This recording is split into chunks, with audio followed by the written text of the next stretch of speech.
اللہ الرحمن الرحیم۔ اطاعہ اطاعتن و طاعتن یعنی اس کی فرما برداری کی، یہ تو ترجمہ ہوا اطاعہ کا۔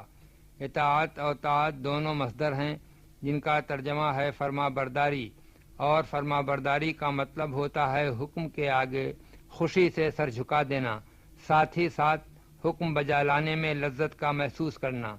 صرف حکم کا بجا لانا تو بدرجہ مجبوری ہوتا ہے، جیسے غلام کہ وہ جب تک غلام ہے اپنے آقا کا حکم سے بجا لانا ہے، یا جیسے قیدی کہ جب تک قید میں ہے اسے حکم کو ماننا ہے، ایسے غلام اور ایسے قیدی کا حکم بجا لانا اطاعت نہیں کہلائے گا۔ اطاعت کے لیے رضا و رغبت جزء لازم ہے۔ لفظ اطاعت میں بڑی وسعت ہے، بڑی عظمت ہے، بڑا تقدس ہے، بڑا رکھ رکھاؤ ہے۔ وسعت تو یہ کہ عالم امکان کی ہر چیز کسی نہ کسی شکل میں اطاعت کے تقاضے پورے کر رہی ہے۔ عظمت یہ کہ اطاعت گزار اطاعت کے ذریعے اس کی عظمت کا اعتراف کرتا ہے جس کی اطاعت کے فریضے وہ انجام دیتا ہے۔ تقدس یہ کہ اس کا سلسلہ جا کر مل جاتا ہے ذات باری عز اسمہ سے، اور رکھ رکھاؤ یہ کہ اس کے اندر ادب و آداب کے تمام گوشے پائے جاتے ہیں۔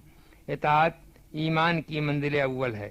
ارشاد باری تعالی ہے، یا ایھا الذین آمنوا اطیعوا اللہ و اطیعوا الرسول و اولی الامر منکم، یعنی اے ایمان لانے والو، اطاعت کرو اللہ کی اور اطاعت کرو رسول کی اور جو تم میں صاحبان امر ہیں ان کی۔ ملاحظہ فرمایا آپ نے ایمان کی پہچان ہے اطاعت اللہ، اور اللہ کی اطاعت کا اظہار رسول کی اطاعت سے ہوگا، اور رسول کی اطاعت کا اعلان ان صاحبان امر کی اطاعت سے ہوگا جو بذات خود اللہ اور رسول کے اطاعت گزار ہوں گے۔ رسول کی اطاعت عین اللہ کی اطاعت ہے۔ اسے بہت کھل کر قرآن حکیم میں یوں بیان کیا گیا ہے، من یطع الرسول فقد اطاع اللہ، یعنی جس نے رسول کی اطاعت کی اس نے اللہ کی اطاعت کی۔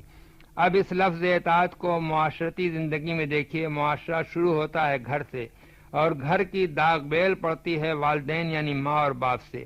اس طرح یہ لفظ والدین سے مربوط ہو کر ایک حسین مرکب کی شکل اختیار کر لیتا ہے، یعنی اطاعت والدین، ماں باپ کی فرما برداری۔ اس منزل پر ٹھہر کر ذرا سوچئے کہ والدین کی منزل کتنی بلند ہے کہ ان کی اطاعت کا سرا رسول اور اللہ کی اطاعت سے ملا ہوا ہے، یعنی جو اپنے ماں باپ کی اطاعت کرتا ہے وہ اللہ اور اس کے رسول کی اطاعت کرتا ہے، ان تمام پابندیوں کے ساتھ جو اطاعت کے ذریعے عائد ہوتی ہیں۔ قرآن حکیم نے جا بجا والدین کے ساتھ حسن سلوک کی پرزور تلقین کی ہے۔ صرف ایک مثال پیش کرتا ہوں۔ ارشاد باری تعالی ہے، وَقَضَىٰ رَبُّكَ أَلَّا تَعْبُدُوا إِلَّا إِيَّاهُ وَبِالْوَالِدَيْنِ إِحْسَانًا إِمَّا يَبْلُغَنَّ عِندَكَ الْكِبَرَ أَحَدُهُمَا أَوْ كِلَاهُمَا فَلَا تَقُل لَّهُمَا أُفٍّ وَلَا تَنْهَرْهُمَا وَقُل لَّهُمَا قَوْلًا كَرِيمًا وَاخْفِضْ لَهُمَا جَنَاحَ الذُّلِّ مِنَ الرَّحْمَةِ وَقُل رَّبِّ ارْحَمْهُمَا كَمَا رَبَّيَانِي صَغِيرًا، یعنی اور تمہارے پروردگار نے تو حکم ہی دیا ہے کہ اس کے سوا کسی دوسرے کی عبادت نہ کرنا اور ماں باپ سے نیکی کرنا۔ اگر ان میں سے ایک یا دونوں تیرے سامنے بڑھاپے کو پہنچیں تو خبردار ان سے اف تک نہ کہنا اور نہ ان کو جھڑکنا، اور ان سے کلمہ ادب کہنا اور ان کے سامنے نیاز سے خاکساری کا پہلو جھکائے رکھنا، اور کہہ دینا، اے میرے پالنے والے، ان دونوں پر اسی طرح رحم کر جس طرح ان دونوں نے چھٹپنے میں میری پرورش کی تھی۔ اس آیت میں سب سے پہلے یہ ہدایت کی گئی ہے کہ اللہ کے علاوہ کسی اور کی عبادت نہ کرو۔ اس ہدایت سے متصل یہ بات کہی گئی ہے کہ والدین کے ساتھ نیکی کا برتاؤ کرو۔ اس کے بعد ادب آداب کے طریقے بتائے گئے ہیں کہ مثلا والدین کی کسی بات پر اف تک نہ کرو۔ پھر تاکید کی گئی ہے کہ انہیں جھڑکو نہیں بلکہ نرمی کے ساتھ گفتگو کرو، ان کے سامنے خاکساری کا اظہار کرو اور ان کے حق میں دعائیں کرو۔ مفسرین نے لکھا ہے کہ والدین کی جانب تیز نظر سے نہ دیکھو، ان کی آواز پر اپنی آواز نہ بلند کرو، ان کے آگے نہ چلو، ان کا نام لے کر نہ پکارو، کوئی ایسا کام نہ کرو جس کی وجہ سے لوگ انہیں برا کہیں۔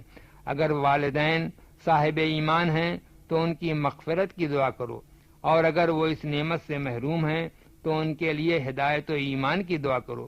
اس آیت میں قابل غور یہ بات ہے کہ عبادت الہی کے فوراً بعد اطاعت والدین کا ذکر ہے، یعنی عبادت الہی کی راہ ہموار ہوتی ہے اطاعت والدین سے۔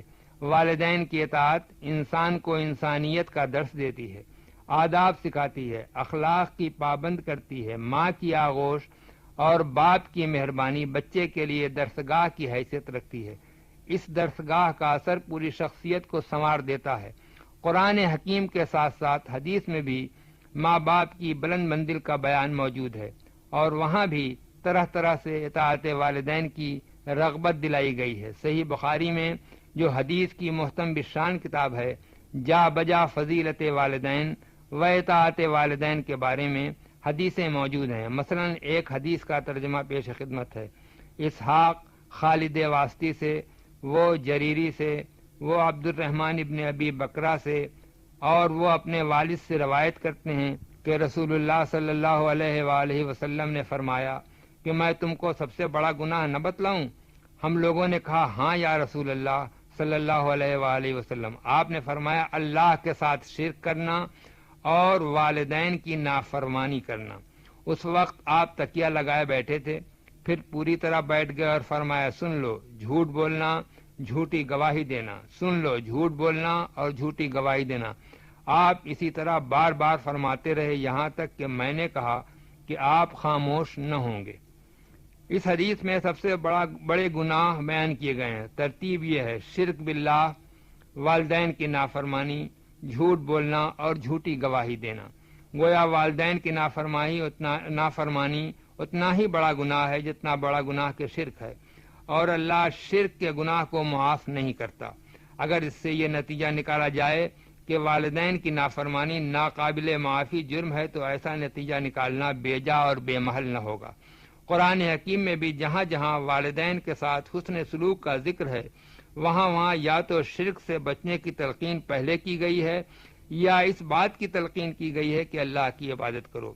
اطاعت والدین حسن معاشرت کی بنیاد ہے۔ خدا سب کو یہ توفیق دے کہ وہ اطاعت والدین کر کے اللہ کے حکم کی اور رسول اللہ صلی اللہ علیہ وآلہ وسلم کے ارشاد کی تعمیل کرے۔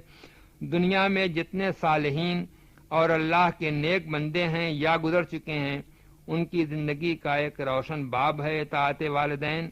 یوں تو اطاعت والدین ایک ایسی سعادت ہے جو زندگی کے ہر لمحے کے لیے ضروری ہے، لیکن اس مبارک مہینے میں کہ خصوصیت سے عبادت کا مہینہ ہے، یعنی ماہ مبارک رمضان، ہمیں مزید عہد کرنا چاہیے کہ ہم اطاعت والدین کی سعادت کو اور حاصل کریں۔